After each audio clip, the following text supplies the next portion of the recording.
Bonjour à toutes et à tous et bienvenue dans ce nouveau numéro de l'été chez nous. C'est votre rendez-vous de l'été où on vous propose une activité, une sortie dans la région lyonnaise. Et pour ce nouveau numéro, je vous propose d'entrer dans la cité médiévale de Pérouges par cette porte. Et pour l'occasion, on a une visite privilégiée avec Maëlle qui est guide touristique à Pérouges. Alors Maëlle, pour commencer cette visite, quoi de mieux que la porte d'entrée ?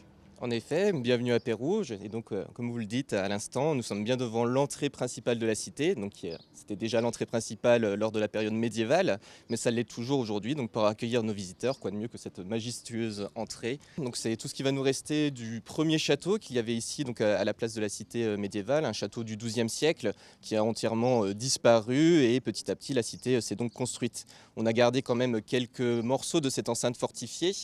Donc, qui a quand même entièrement disparu lors de la Révolution française. Donc cette enceinte qui faisait tout le tour de la cité, on peut le voir ici avec ce plan, ce qui explique cette forme un peu originale de cette cité, donc une forme ovoïde. Par ici, vous disiez aussi il y avait un système de défense, déjà une première ligne. Alors en effet, à la place de la route goudronnée qu'on peut voir ici, il y avait donc un fossé qui encerclait également la cité de Pérouges. Et donc au-dessus de ce fossé, il y avait à cet endroit donc un pont en bois qui suffisait de brûler en cas d'attaque. Et c'est parti, on rentre, on va visiter On est Pérouges. parti avec plaisir. Allez, c'est parti.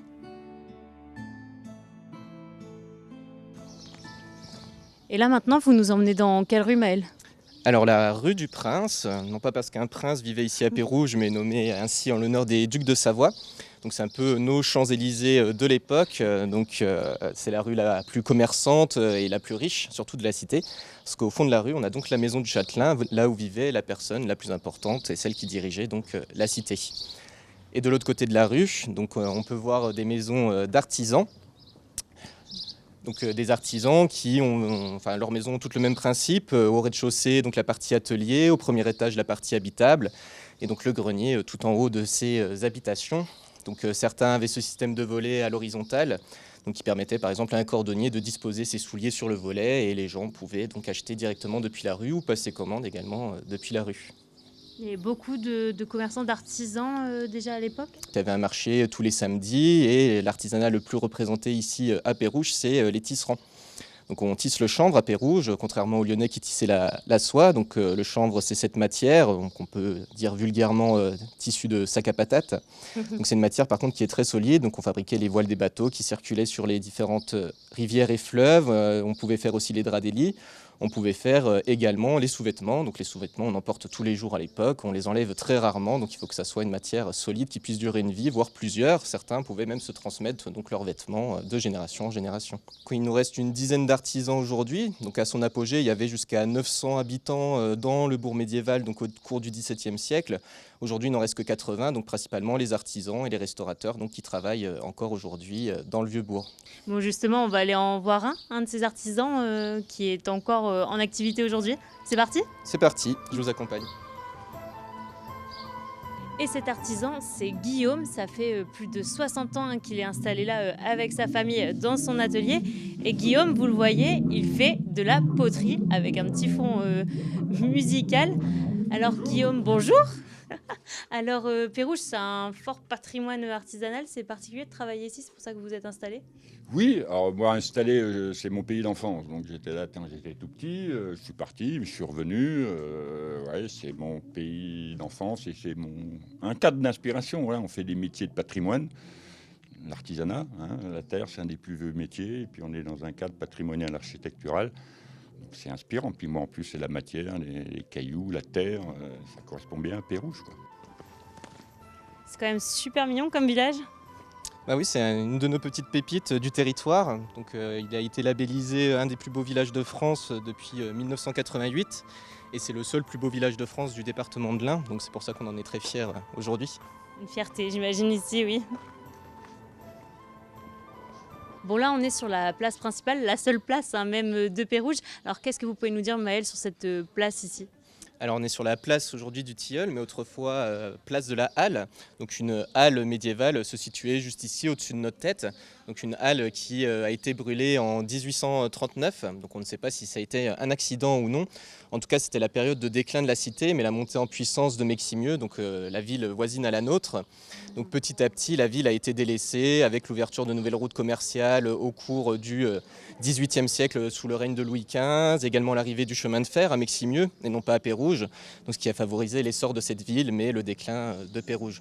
Donc Pérouges, c'est une ville qui a failli disparaître, mais comme vous pouvez le voir, elle a réussi à renaître de ses cendres et on peut profiter de cette magnifique place aujourd'hui grâce à quelques habitants qui ont su résister à la modernité. Donc là, ce qu'on voit, par exemple, les bâtiments qu'on a devant nous, est-ce qu'ils ressemblaient à ça dans la belle époque de Pérouges, la cité médiévale? Alors les matériaux utilisés sont les mêmes que pour la période médiévale. Donc on a du tuf. Le tuf, c'est la pierre de taille entre guillemets traditionnelle qu'on peut apercevoir dans la cité, donc qui était extraite des carrières de Meximieux. Vous avez également les galets dits glaciaires ou tête de chat, voire même appelés couilles bressanes dans la région. Donc il suffit d'aller vers le Rhône ou la rivière d'Ain pour les récupérer. Il suffit de vous baisser pour les ramasser. Donc c'est des matériaux de proximité et surtout locaux et peu chers. Bon, on m'a raconté que Bill Clinton et sa femme Hillary Clinton étaient venus justement à Pérouges en visite, eux aussi, l'ancien président des États-Unis. Ils ont voulu manger dans cet hôtel. Et la petite anecdote, c'est qu'il avait apparemment un régime alimentaire pour perdre un petit peu de poids. Il aurait demandé un menu adapté. L'hôtel lui aurait dit tout simplement non. Mais on a évité l'incident diplomatique puisque Bill Clinton s'est quand même régalé et a bien mangé dans cet hôtel. Et on le voit sur les images. Là, il est sur la place du Tilleul, la place principale de Pérouges. On a de la chance aussi, on a l'une des plus âgées puisque vous êtes la doyenne, c'est ça, du village? Oui, oui, c'est ça, oui. Vous avez quel âge? On peut vous demander quand même? Eh bien, voilà, on est arrivés, nous, il y a 60 ans, j'avais 30 ans, donc calculé, ça fait 93. C'est agréable de vivre ici à Pérouges, y passer ces vieux jours? Oui. Oh là là, bien sûr. Alors là, c'est agréable. Regardez, on est bien là. Regardez, une vieille maison. Là. Je suis dans la maison la plus vieille de Pérouges. Regardez comment elle est faite de briques et de broc. C'est une maison très ancienne, les briques et de broc, des galets, des briques, des bouts de pierre qui sortent. Voilà. Elle est faite de briques et de broc, ce qui fait qu'en bas, les murs ont 1 mètre. En haut, c'est comme ça. Ce qui fait qu'il n'y a pas un angle droit dans la maison. C'est voilà.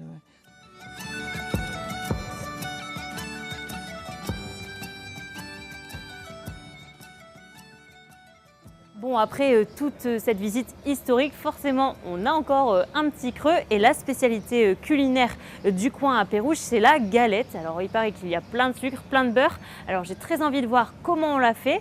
Peut-être en faire une aussi. Puis surtout, j'ai très envie d'en manger une parce que franchement, ça a l'air bon.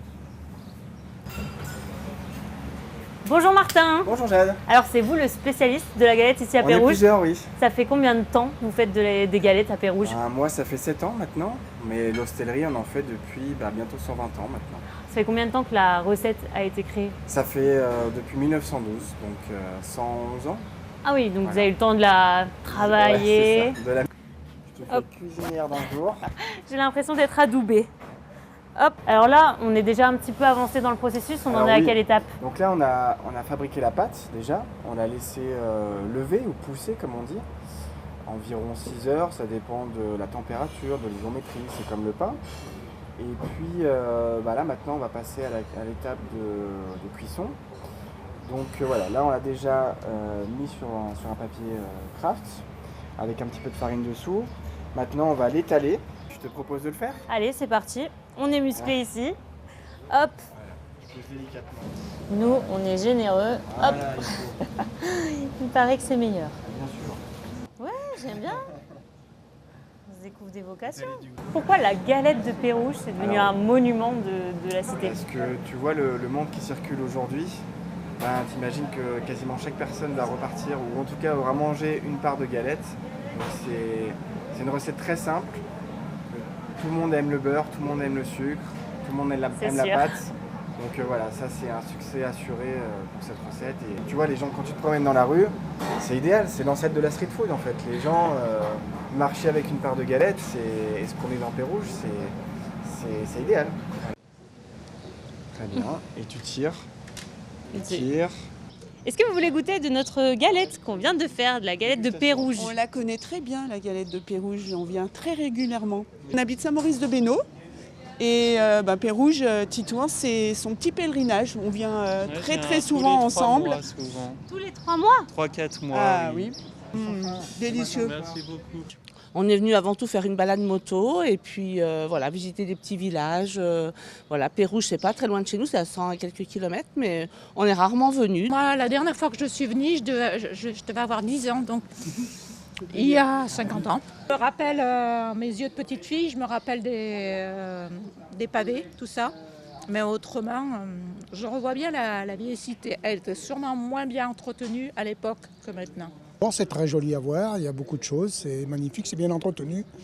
Et puis c'est pareil, c'est du patrimoine, il faut le conserver parce qu'il faut penser aux générations d'après. Bon là, on arrive en terrasse. Je crois que nous aussi, on a mérité une petite pause collation. Bravo, t'as bien travaillé. C'est vrai, c'est mérité. Ouais. T'as soif? T'as faim? Ah bah oui, oui, on va la goûter quand même nous aussi. Hein. Allez.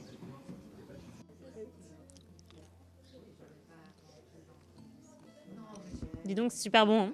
Allez, viens Maëva, t'as filmé toute la journée aussi, je pense que t'as bien le droit de goûter. Hein.